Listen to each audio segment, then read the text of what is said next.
সকালের নাস্তায় রুটি বা পরোটার সাথে খাওয়ার জন্য মাত্র 5 মিনিটেই সুজির হালুয়া করে দেখাবো আজকের রেসিপিতে। আশা করছি আজকের পর্বটি আপনাদের কাছে ভালো লাগবে। আর এই সুজির হালুয়াটা একবার বাসায় এভাবে তৈরি করে দেখবেন, অনেক বেশি মজার হয়ে থাকে এই সুজির হালুয়াটি। আর রান্না করতে মাত্র 5 মিনিট সময় লাগে। চলুন দেখে নেওয়া যাক কীভাবে এই সুজির হালুয়াটা আমি রান্না করছি ঝটপট। একটা প্যানে আমি প্রথমে দিয়ে দিচ্ছি 1/4 কাপ পরিমাণ ঘি। ঘিয়ের পরিবর্তে আপনারা তেলও দিতে পারবেন, তবে ঘিটা দিলে টেস্টটা অনেক বেশি ভালো আসে। ঘিটা মেল্ট হওয়ার পর আমি এর মধ্যে দিয়ে দিব সুজি। আজকে আমি 1 কাপ পরিমাণ সুজি নিয়েছি।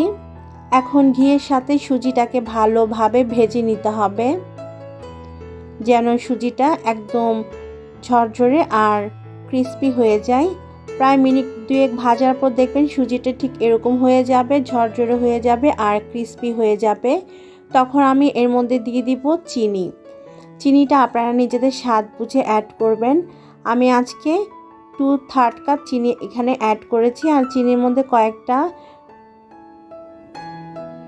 ছিল পিঁপড়া, সেগুলো আমি সরিয়ে নিয়েছি। সামান্য একটু লবণ অ্যাড করেছি, এতে করে মিষ্টি খাবারের টেস্টটা অনেক বেশি বেড়ে যায়। তারপর আরও 1 মিনিট ভেজে নিয়েছি, আর সেই ফাঁকে আমি পিঁপড়াগুলোকেও সরিয়ে নিয়েছি। এবার এর মধ্যে আমি পানি অ্যাড করব। আমি আজকে সুজির হালুয়াটা বানানোর জন্য পানি দিচ্ছি প্রায় 2 কাপের মতো। পানিটা দিয়ে খুব ভালোভাবে সুজির সাথে মিশিয়ে নিচ্ছি।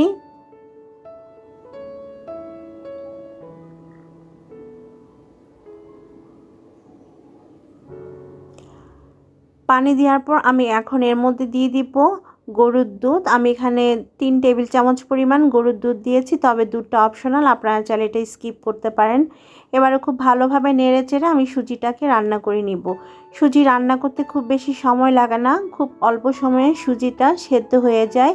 তাই দেখবেন 2 থেকে 3 মিনিটের মধ্যে সুজিটা সেদ্ধ হয়ে যাবে আর ঘন হতে শুরু করবে। আর চুলার আঁচটা আমি মিডিয়াম লোতে রেখেছি রান্নার সময়। যখন 2 থেকে 3 মিনিট রান্না করা হয়ে যাবে আর সুজিটা ঘন হয়ে যাবে, তখন এর মধ্যে আমি 1/2 চা চামচ দিয়ে দিলাম এলাচের গুঁড়া।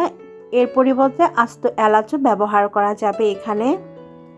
এলাচের গুঁড়া দিয়ে দেওয়ার পর আমি এর মধ্যে কিছু ড্রাই ফ্রুটস দিয়ে দিচ্ছি। আমি এখানে বাদাম কুচি আর কিশমিশ নিয়েছি, সেগুলোই দিয়ে দিলাম। তারপর খুব ভালোভাবে সব কিছু মিশিয়ে নিতে হবে আর পানিটাকে আরেকটু শুকিয়ে নিতে হবে। তবে আপনারা যদি আর বেশি শুকাতে না চান বা এরকম রাখতে চান, সেক্ষেত্রে এখনই নামিয়ে নিতে পারেন, কারণ সুজিটা কিন্তু সেদ্ধ হয়ে গিয়েছে। তো আমি আরেকটু নেড়েচেড়ে রান্না করে নেওয়ার পরে নামিয়ে নিব।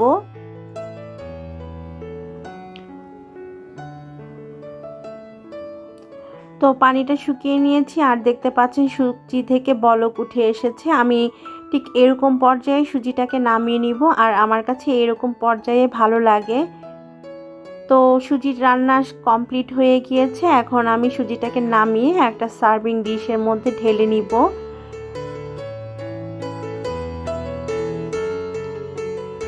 নামানোর আগে আমি আরও 1 চা চামচ পরিমাণ ঘি দিয়ে দিয়েছি, এতে করে খুব সুন্দর একটা ফ্লেভার অ্যাড হয় সুজির মধ্যে।